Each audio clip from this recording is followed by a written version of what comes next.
नमस्कार, स्वागत है आपका बेटियों को समर्पित हमारी इस खास पेशकश में। मैं हूं आपके साथ मीना शर्मा। यूं तो हमारे देश ही नहीं दुनिया भर में बेटियां हर क्षेत्र में अपनी उपस्थिति दर्ज करा रही हैं, लेकिन कुछ लोग हैं जो सीमाओं की दीवार खड़ी कर उन्हें रोकना चाहते हैं।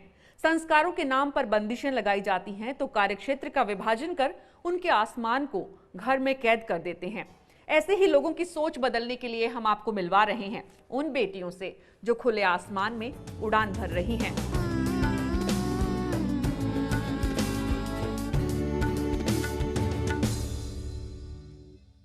सफर को शुरू करते हैं राजस्थान से। आपको लेकर चलते हैं झीलों की नगरी उदयपुर। मिलवाते हैं एक ऐसी डॉक्टर से जो बिना किसी शोर शराबे के बेटियों को बचाने की मुहिम में अपना योगदान दे रही है।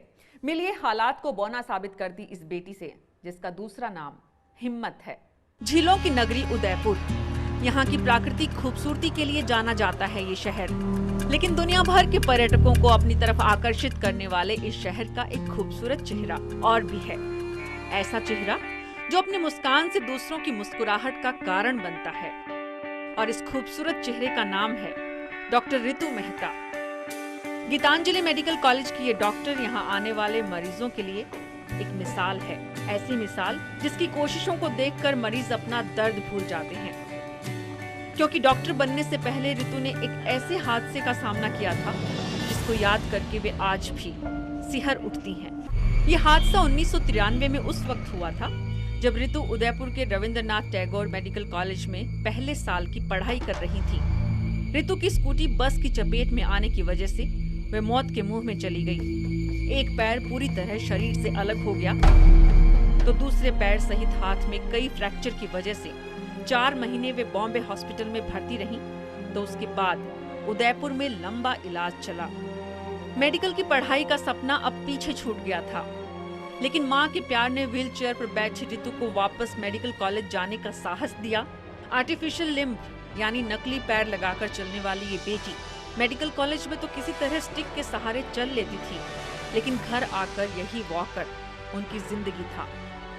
लेकिन ऐसे वक्त से निकलकर रितु ने न सिर्फ मेडिकल की पढ़ाई पूरी की, बल्कि साथ पढ़ने वाले संजीव ने साल 2000 में शादी का प्रस्ताव रखा।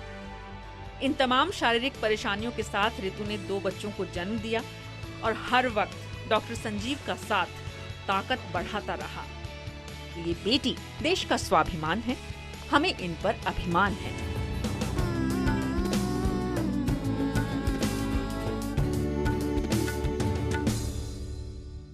रितु ने अपनी हिम्मत से दर्द को बोझ नहीं बनने दिया तो दूसरी बेटियों के लिए कुछ कर गुजरने का सपना बिहार की वंदना कुमारी को दिल्ली ले आया। मिलवाते हैं आपको दिल्ली विधानसभा की उपाध्यक्ष से जो राजनीति के जरिए बदलाव का सपना देख रही है। अन्ना आंदोलन ने कई लोगों को मंच दिया तो आम आदमी पार्टी ने नए नेताओं को राजनीति में जड़ है। इन दोनों के रास्ते भले ही जुदा हो गए हों, कुछ लोगों ने अपनी राह बनाने में दोनों से सीखा है। उन कुछ लोगों में से ही एक है वंदना कुमारी। राष्ट्रीय राजधानी के शालीमार बाग विधानसभा क्षेत्र से दूसरी बार विधायक बनने वाली इस बेटी ने अन्ना आंदोलन में सक्रिय भूमिका निभाई तो अपनी दूरदर्शिता से आम आदमी पार्टी की महिला विंग की अध्यक्ष बनी। वंदना ने अपने लक्ष्य की तैयारी बहुत पहले कर ली थी। बुनियाद 2004 में रखी। नई पहल नामक गैर सरकारी संगठन बनाकर गरीब बच्चों और लड़कियों के हक की आवाज उठाने के लिए शुरू किया गया ये संगठन धीरे धीरे झुग्गी झोंपड़ियों को बचाने की मुहिम से जुड़ गया और वंदना इलाके के लोगों की आवाज बन गई। उनके पिता बृज किशोर शर्मा दशकों तक बीजेपी से जुड़े रहे, लेकिन बेटी को हमेशा राजनीति से दूर रहने की सलाह दी। यही वजह है बिहार के मुजफ्फरपुर में 4 बहनों में से तीसरी वंदना की दिल्ली के व्यापारी से शादी कर दी गई थी। लेकिन बचपन से राजनीति में आने का सपना देख रही वंदना को 2012 में जब दिल्ली में आम आदमी पार्टी ने टिकट दी तो शालीमार बाग जैसी बीजेपी की परंपरागत सीट पर 3 बार से सिटिंग एमएलए को इस बेटी ने शिकस्त दी। वंदना को मिली जीत पिछले 10 सालों की मेहनत का नतीजा थी जो उन्होंने अपने संगठन के जरिए की थी।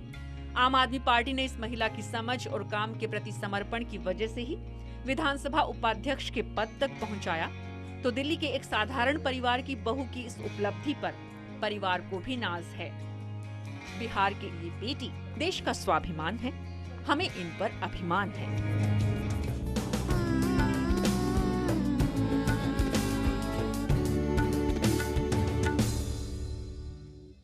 वंदना राष्ट्रीय राजधानी में महिलाओं के हक की आवाज बन रही हैं, तो झारखंड की एक बेटी जंगल और जमीन की जंग लड़ रही हैं। लेडी टार्जन के नाम से मशहूर ये बेटी जंगल माफिया के खिलाफ अकेले खड़ी हुई थी, लेकिन आज 3000 दूसरी बेटियां उनके साथ जुड़ी हुई हैं। विकास की मुख्य धारा से जोड़ने की कोशिशों में जुटे झारखंड की अर्थव्यवस्था आज भी प्रकृति पर निर्भर है और जंगल यहाँ के आदिवासियों की आजीविका का बड़ा जरिया। लेकिन इन जंगलों में सक्रिय टिम्बर माफिया ने लाखों पेड़ों की कटाई कर यहाँ के आदिवासियों के एकमात्र रोजगार को भी छीन लिया। ऐसे में यहाँ की एक बेटी ने जंगल बचाने का बीड़ा उठाया और शुरुआत अपने गांव से की। जी हाँ, सरायकेला खरसावां जिले की ये चामी मुर्मू है। अपने गांव बारिसाई को बंजर होने से बचाने के लिए चामी ने ये शुरुआत 26 साल पहले की थी। पिता की मौत की वजह से वे परिवार को चलाने के लिए दूसरों के खेतों में काम करती थी। तभी चामी ने देखा कि उनके गांव के आसपास के जंगल सरकार की तमाम कोशिशों के बाद भी टिम्बर माफिया के हाथों खत्म हो रहे थे। नक्सल प्रभावित इस इलाके में माफिया गिरोह को उन्हीं की भाषा में जवाब दिया, बेटियों की फौज तैयार की और गरीबी की मार के साथ खौफ में जी रहे लोगों के लिए एक मुहिम चलाई। रैलियां की, लोगों को जागरूक किया, तो हथियार बंद लोगों को भी हार माननी पड़ी।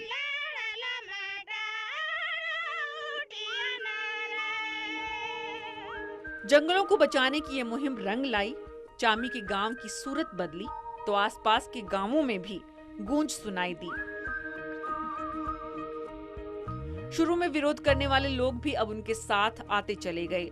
लाखों पेड़ लगा चुकी इस बेटी को लोगों ने लेडी टार्जन कहा, तो राज्य से लेकर केंद्र तक की सरकार ने पुरस्कार देकर मनोबल बढ़ाया। झारखंड की ये बेटी देश का स्वाभिमान है, हमें इन पर अभिमान है।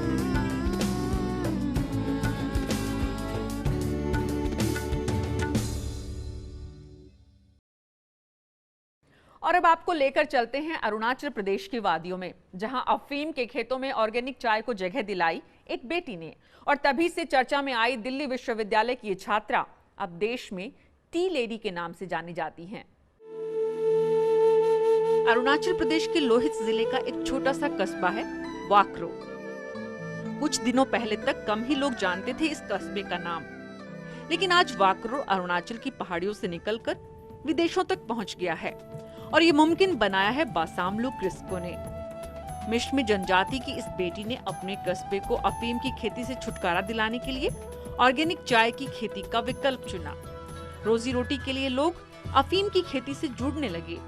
अफीम की खेती कर किसान दाल रोटी का बंदोबस्त तो कर लेते, लेकिन यहाँ भी एजेंट पूरा का पूरा खेत खरीद लिया करते थे और वे ऑर्गेनिक चाय की खेती में जुट गए। इस रास्ते पर अकेले चलने के बजाय कस्बे के दूसरे लोगों को भी साथ लिया। बासामलू ने एक कोऑपरेटिव सोसाइटी की बुनियाद रखी। असम के बड़े व्यापारियों की मदद से जंगल में एक छोटी सी फैक्ट्री शुरू की। गांव वालों को उत्साहित करने के लिए उनके बागान की चाय अधिक से अधिक पैसे में खरीदने लगी, ताकि वो फिर से अफीम की खेती का रुख न करें। अब उनकी टी फैक्ट्री में 3000 मैट्रिक टन ऑर्गेनिक चाय का उत्पादन हो रहा है। अपनी माँ के लिए 2 कप ग्रीन टी का बंदोबस्त करने के लिए चली बासामलू अब कनाडा, ऑस्ट्रेलिया और जापान में चाय निर्यात कर रही हैं। अरुणाचल प्रदेश की ये बेटी देश का स्वाभिमान है, हमें इन पर अभिमान है।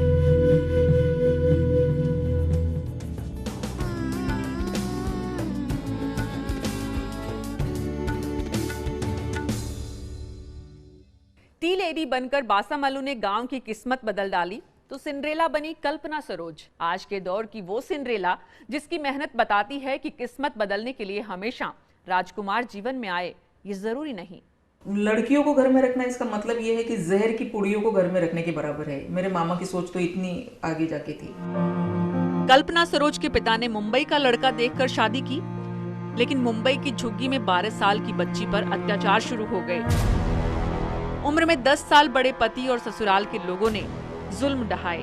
शादी के 6 महीने बाद ही कल्पना ने वापस पिता के घर जाने का फैसला किया। 1970 के उस दौर में एक दलित लड़की के लिए यह फैसला स्वाभाविक नहीं था। लेकिन हवलदार पिता ने बेटी का साथ दिया तो लोगों ने ताने। ऐसे में 14 साल की बच्ची ने अकोला छोड़कर मुंबई आने का फैसला किया। एक कपड़े के कारखाने में धागा काटने का काम किया। अकोला में पिता की नौकरी चली गई और बीमार बहन पैसे के अभाव में इलाज नहीं करा सकी। कमानी ब्रदर्स जैसी डूबती कंपनी को खरीदकर नए मुकाम पर पहुंचाने वाली ये उद्यमी अब 3000 करोड़ की मालिक है तो महिला बैंक की डायरेक्टर। नामी कारोबारियों के बीच बैठने वाली कल्पना की कंपनी के नाम पर मुंबई की 2 सड़कें बनी हैं। इंडियन एयरलाइंस में पायलट बेटे के लिए अब वे नई एयरलाइन लाने की तैयारी कर रही हैं। तो लंदन में होटल मैनेजमेंट की पढ़ाई कर रही बेटी के लिए 5 स्टार होटल बनाने का सपना। महलों में रहकर भी जमीन से जुड़ी ये बेटी देश का स्वाभिमान है। हमें इन पर अभिमान है। यानी हाथों की लकीरें अगर किस्मत बनाती है तो हाथों की मेहनत उन लकीरों को बदल भी सकती है। परियों की कहानी सिर्फ कल्पना की उड़ान ही नहीं, इस दुनिया में भी परियां कल्पना बनकर दूसरों को मुस्कान दे सकती है और ये कल्पना आज हमारे स्टूडियो में है। स्वागत है कल्पना जी आपका, बहुत बहुत स्वागत। बहुत सारे लोग हैं जिनको यकीन नहीं होता आपकी इस यात्रा पर। कैसे मुमकिन हुई ये यात्रा? बहुत मुश्किलें थी, लेकिन जीने की जो चाह थी, कुछ बनने की चाह थी, जिसने बस बना दिया। मुश्किलों को पार करते हुए आज जिस मुकाम पे मैं हूँ, कभी पीछे मुड़ के देखती हूँ तो लगता नहीं कि वाकई वो मैं ही थी जिस वक्त मैं मुंबई में आई थी। एक डरी हुई, सहमी हुई, चारों तरफ इतनी बड़ी बड़ी इमारतें, बड़े बड़े रोड, जिससे मैं डर जाती थी कि वाकई मैं कुछ कर पाऊंगी या नहीं। लेकिन आज मेरे ही अपने कंपनी के नाम पे 2-2 रोड है वहाँ पर।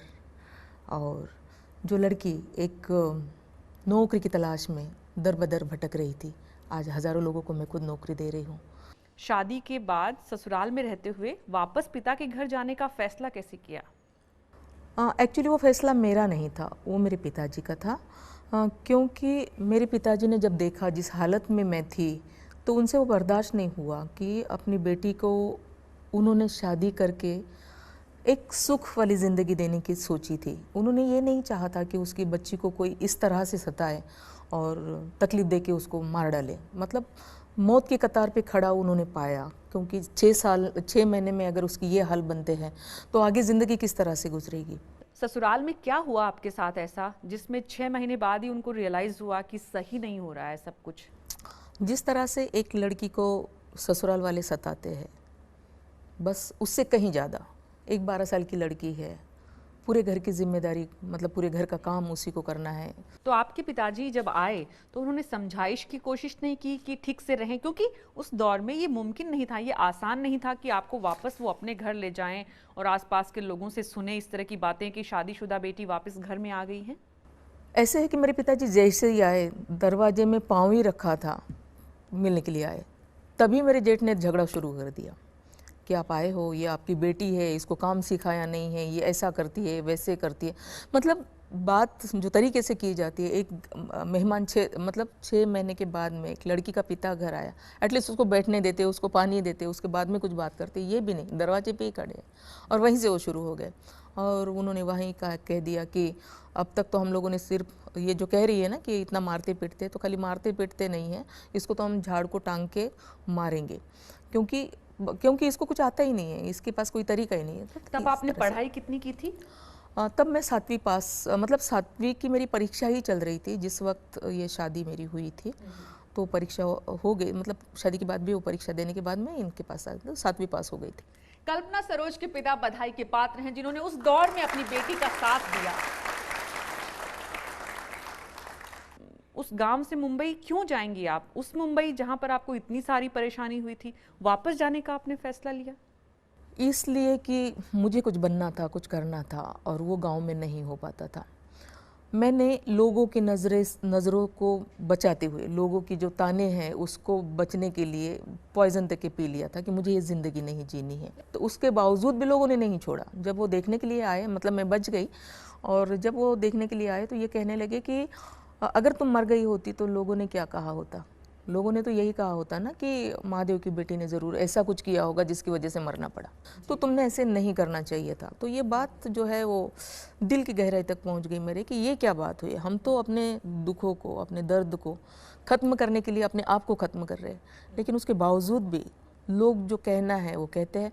तो फिर क्यों नहीं कुछ करके, अगर मरना है तो फिर कुछ करके जी क्यों ना ले। तो लोगों की परवाह कल्पना सरोज ने नहीं की और कमजोरी के उस वक्त से, उस दौर से निकलकर एक नया रास्ता चुना। वो कैसे, दिखाएंगे आपको एक छोटे से ब्रेक के बाद।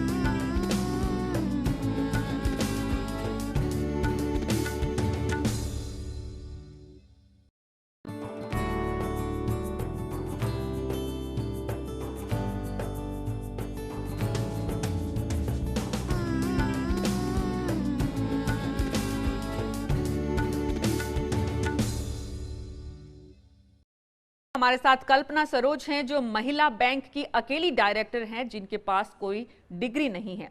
लेकिन कल्पना जी, ये भी कहते हैं लोगों की परवाह आपने उस दौर में नहीं की, लेकिन आज भी कहते हैं कि इतना बड़ा साम्राज्य खड़ा करना किसी सपने से कम नहीं था। ये आसान नहीं, ये मुमकिन नहीं है, इसमें कुछ गफलत है।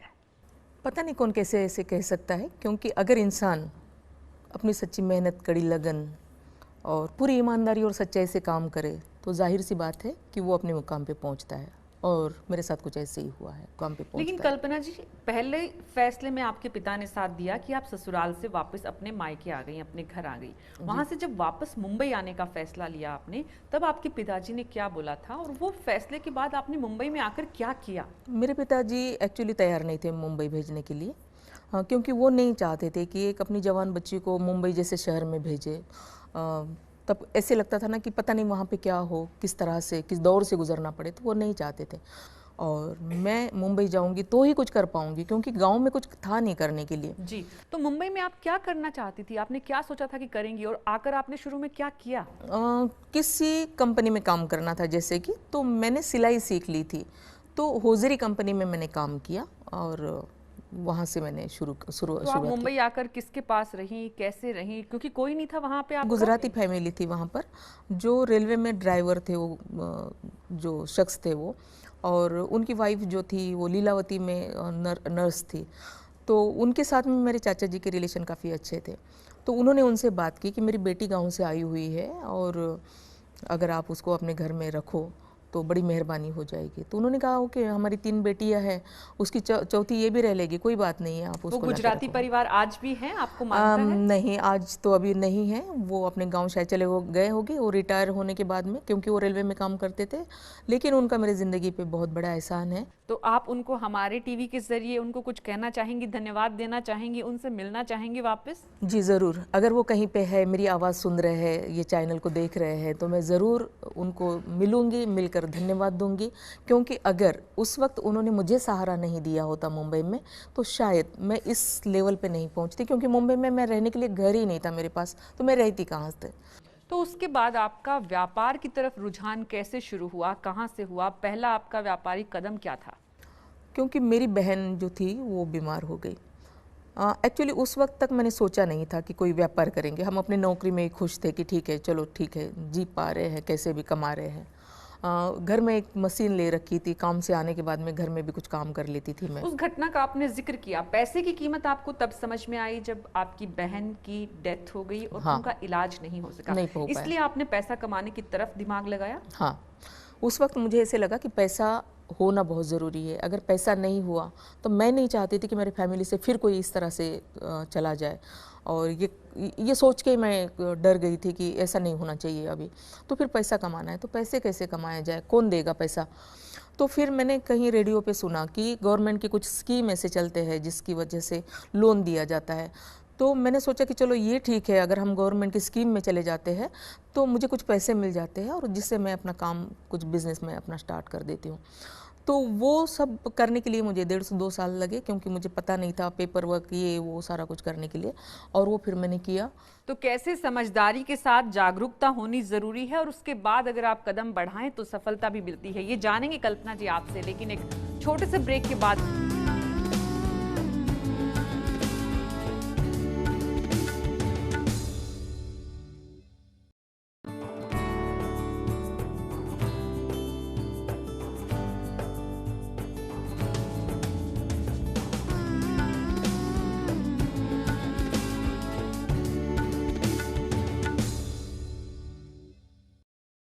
स्वागत है एक बार फिर से आपका। हमारे साथ कल्पना सरोज हैं और जानने की कोशिश करते हैं उनसे, कल्पना जी, कि वो व्यापार की तरफ जो आपका झुकाव आया वो कैसे कैसे, कुछ स्कीम्स गवर्नमेंट की आपने जानकारी ली और उसके बाद कैसे आपने उसको सफल बनाया। मैं सिर्फ अपने लिए जीना नहीं चाहती थी, क्योंकि मैंने जो दर्द देखा था वो मैं औरों के लिए भी मैं वो सोच रही थी कि अगर किसी को नौकरी ना मिली, अगर किसी के पास घर में पैसा नहीं आया तो वो किस तरह से जीते होंगे। तो मैंने एक संगठन मतलब खोली जिसका नाम था सुशिक्षित बेरोजगार युवक संगठन, जिसमें जो पढ़े लिखे तो है लेकिन उन्हें नौकरी नहीं मिल पा रही है, ठीक है। और नौकरी देना उस वक्त की सरकार को हर किसी को नौकरी दे नहीं सकती थी। ये आपने एनजीओ बनाया? एनजीओ बनाया। जब मैं ये सारा काम कर रही थी तो जहाँ मैं रहती हूँ कल्याण में, आज भी मैं वहीं पे रहती हूँ, तो वहाँ के जो आजू बाजू के लोग थे, कल्याण, डोंबिवली और उल्लासनगर वगैरह के, तो वहाँ के जो वर्कर्स थे वो 10-12 लोग मेरे पास आए और उन्होंने कहा कि मैडम हमारी कंपनी जो है ये लिक्विडेशन में जा रही है, तो आप इसे टेक ओवर कर लें। तो मेरे लिए ये बहुत बड़ा चैलेंज था एक्चुअली। इसकी वजह ये थी कि एक तो 116 करोड़ रुपए का कर्जा था, 140 लिटिगेशन की केसेस थे और 2 बड़ी यूनियन हो गए थे। और इस वजह से कोई भी मतलब आ नहीं रहा था कंपनी टेक ओवर करने के लिए, ठीक है। तो फिर ये जो लोग मेरे पास आए तो इन्होंने कहा कि मैडम आप इसको टेक ओवर कर सकते हो। मैंने कहा मैं कैसे कर सकती हूँ? बोला नहीं, हमने सुना है कि आप मिट्टी को भी हाथ लगाओ तो सोना बना देते हो, इतना ये है आप में, तो हमें ये विश्वास है कि आप इसको कर सकोगे, क्योंकि हम नहीं चाहते कि हमारी कंपनी लिक्विडेशन में जाए जी। तो फिर मैंने तो कहा कैसे आपने उन लोगों के भरोसे को आगे बढ़ाया? ये नई पीढ़ी जानना चाहती है जो एंटरप्रेन्योर बनने का सपना भी देखती है, बनने की कोशिश भी करती है। बहुत सारे सवाल हैं इनके आपके लिए। मैम, जब आप मुंबई में बड़े बड़े उद्योगपतियों के साथ जब आप फर्स्ट मीटिंग की थी तो आपको कैसा लगा? उद्योगपतियों के साथ बैठ के मुझे बड़ा अच्छा लगता है। टाटा जी, गोदरेज जी के साथ में अक्सर मतलब प्रोग्राम के दौर पे हमारी मुलाकात होती है, तो बिज़नेस में बातचीत होती है। तो मुझे बड़ा बहुत ही मतलब मैं बता नहीं सकती कि मुझे कितना अच्छा लगता है। जैसे कि मैं पहले बता चुकी हूँ कि मैं नौकरी की तलाश में मुंबई में आई थी। जो नौकरी की तलाश में आया है, छोटी छोटी कंपनियों में नौकरी ढूंढ रही हूँ और आज मैं टाटा के साथ में बैठी हूँ, आज मैं गोदरेज के साथ में बैठी हूँ। तो वाकई ये मेरे लिए बहुत बड़ी फ़ख्र की बात है। आप तो अपने गांव से बाहर निकल आई और लेकिन आप अपने पीछे बहुत सारी ऐसी लड़कियां छोड़ आई जो अभी भी वहीं हैं, उसी ज़िंदगी को जी रही हैं। आप उनके लिए क्या करती हैं? मैं उनके लिए ये कहूँगी कि आज हमारी सरकार ने लड़कियों के लिए, खासकर लड़कियों के लिए बहुत सारे स्कीम निकाले हुए हैं, बहुत सारी स्कीम। मेरे टाइम पे कोई स्कीम नहीं थी, कुछ भी नहीं था, उसके बावजूद मैंने कर दिखाया। तो फिर उन लड़कियों का मेरा ये कहना है कि आपके लिए तो सरकार खुद बैठी हुई है, बहुत सारी स्कीम निकाले हुए, हमारे अपने बैंक के पास में स्कीम है, हर जगह पे स्कीम है, तो उन स्कीम का फ़ायदा लीजिए।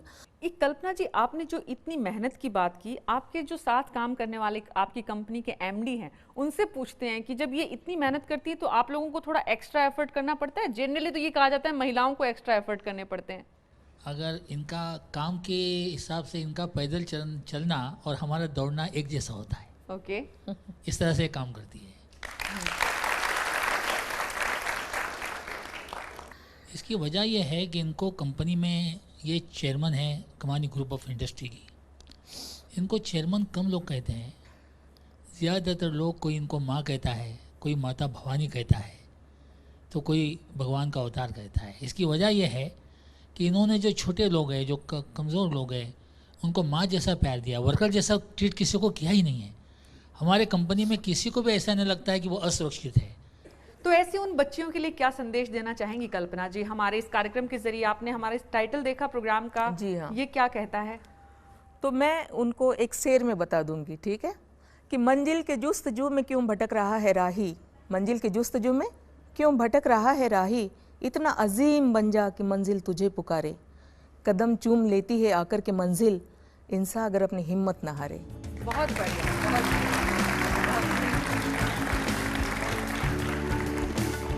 कल्पना जी, बहुत बहुत शुक्रिया यहाँ आने के लिए।